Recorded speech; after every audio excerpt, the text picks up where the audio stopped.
On démonte le coffre arrière, donc opération relativement facile. Il y a 2 boulons à gauche, 2 boulons à droite.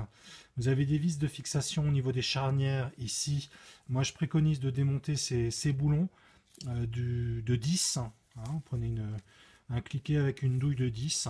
Voilà, ça part assez facilement.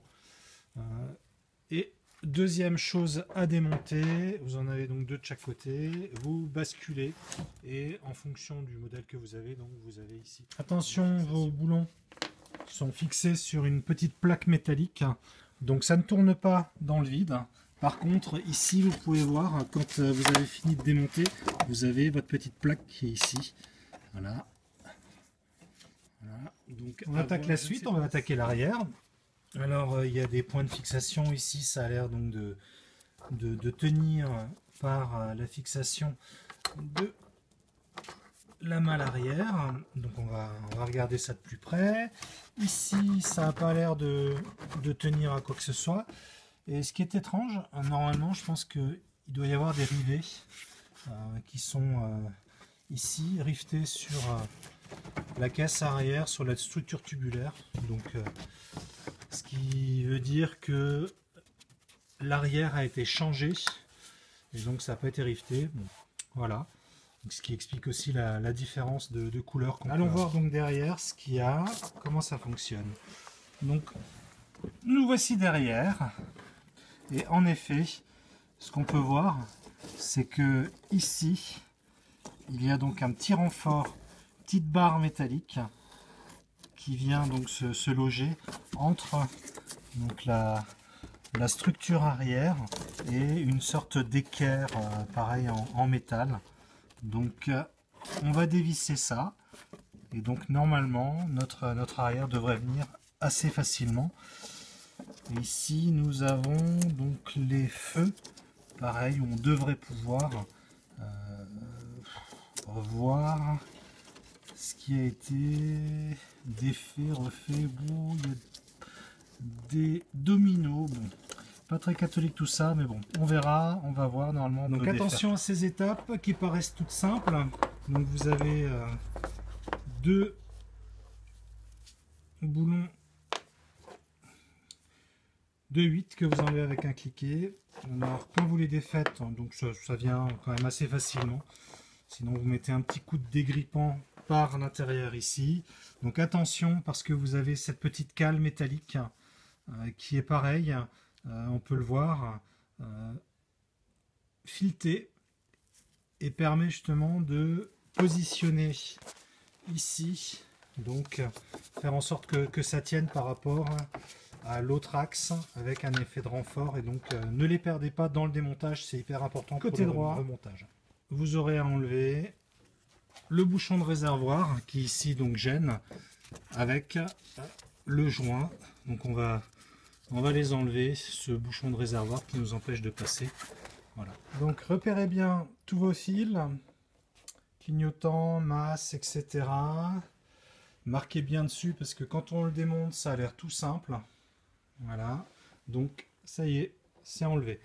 Alors par contre ici on a 50 000 fils, on va avoir beaucoup de travail pour refaire le faisceau à l'arrière qui a été modifié, retirer des câbles, etc.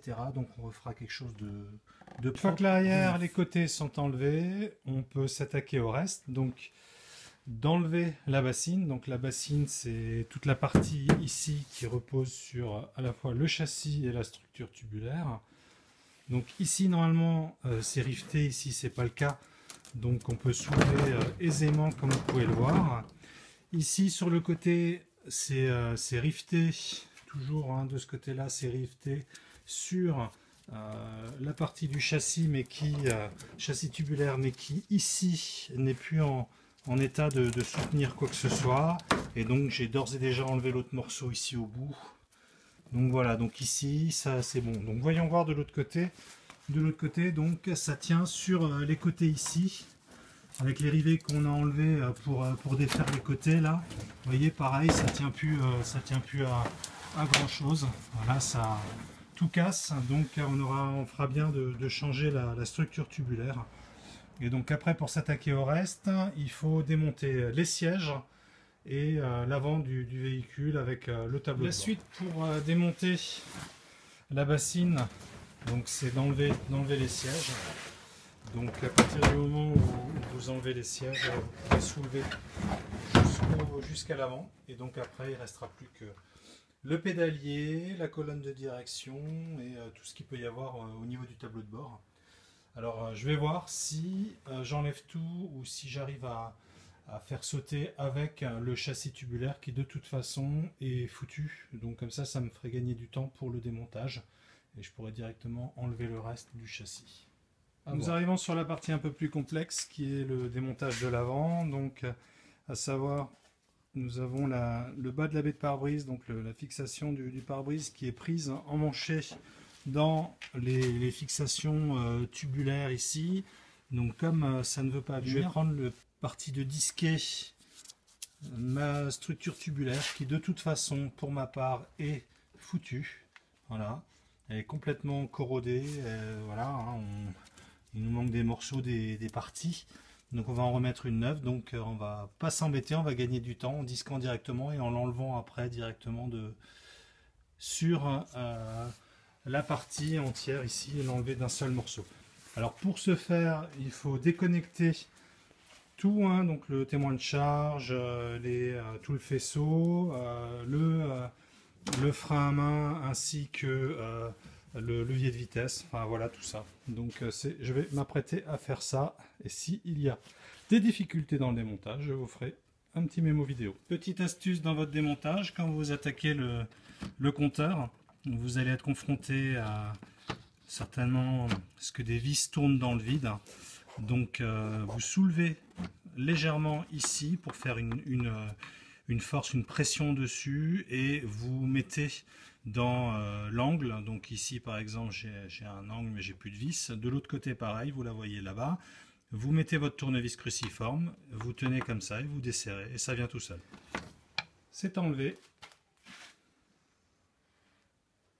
La partie du tableau de bord, la partie haute est enlevée. Donc pas de difficulté particulière, hein. La première chose qui est sympa, c'est n'oubliez pas ici de défaire la fixation de la colonne de direction qui est fixée ici, hein, en dessous du compteur. Ici vous avez le compteur, hein, donc c'est juste en dessous ici. Alors immédiatement, contrairement à une 2 chevaux classique, une ASAM, c'est que vous avez un système d'articulation, donc vous avez, ça m'a fait un peu peur au début, c'est directement tombé, donc vous avez une articulation, le volant clac qui est tombé, voilà, vous avez un petit cardan, voilà ici en bas là, donc rien de particulier ici, donc autrement vous avez de même donc tout le faisceau, donc prenez bien le temps de le noter. Alors au niveau du faisceau, donc vous avez ce qui concerne donc clignotant, feu, etc. de position.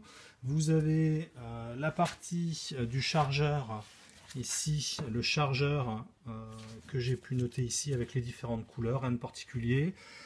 Sur le côté gauche, au niveau du conducteur, ici vous avez le réglage de température. Voilà, enlevé, vous avez ici, ça va directement sur le moteur, sur le côté ici, vous le défaites, hein, hop, et après vous avez cette partie là ici qui vient directement du côté du réglage des températures jusqu'à ce bloc chauffage sur le côté ici, voilà, vous le défaites et puis le petit câble vient tout seul. Rien de particulier, vous avez les feux stop ici, vous avez 2 cosses, donc prenez le temps de les noter. Le câble de starter, pareil, voilà. Bon, après, 2 choses importantes qui sont un peu différentes par rapport à la 2 chevaux, c'est le frein à main qui est logé ici, donc vous l'enlevez là, en bas, là, ici, cette partie là, vous avez une petite clavette avec un petit emmanchement et après vous tirez tout simplement et il sort tout seul, voilà, d'ici de ce trou là. Pareil avec le levier de vitesse, ici. Alors par contre, vous ne pouvez pas le faire à l'envers, vers l'intérieur, la boule, comme vous l'avez dans la 2 chevaux. Ici, c'est beaucoup plus étroit, donc vous le faites directement. Vous enlevez juste ici les petites fixations, clavettes, etc.